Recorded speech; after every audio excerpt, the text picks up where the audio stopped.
What's up, guys? Welcome to BroBeats, and today I'm going to be showing you guys how to utilize loop points, more specifically how to loop your 808s. So if you want your 808 to play a little bit longer, I'll show you how to add loop points to it so you can do that.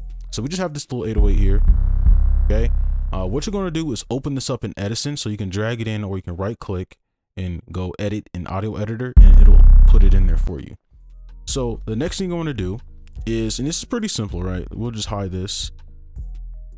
I'm going to make this a little bit larger so you can kind of see the waves, right? And then what we're going to do is zoom in. And a lot of people think, okay, you're going to do like the transients. You don't want to do that because it's going to cause a lot of clicking. You want to do it like right where these half points are, okay? Because you can see usually with the 808s, they kind of like the pitch changes. As you can see, like sometimes it goes up and then it's kind of flowing down. So you want to play on that. So I would start it probably like right where this dip is at. So we'll like do one right here, and then you can kind of decide where you want this to go, but you can kind of move it right to see like where you like it.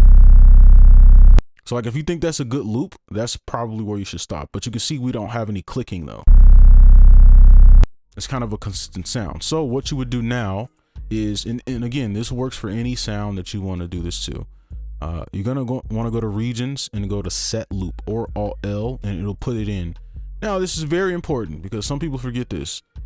You don't want to save it yet. You want to double click so that the line is gone, and then you're gonna want to go ahead and send a playlist, or you can just drag it.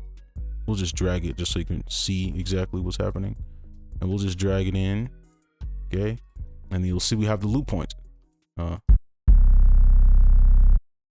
Maybe you can't really hear that. And then you turn them off, turn them on,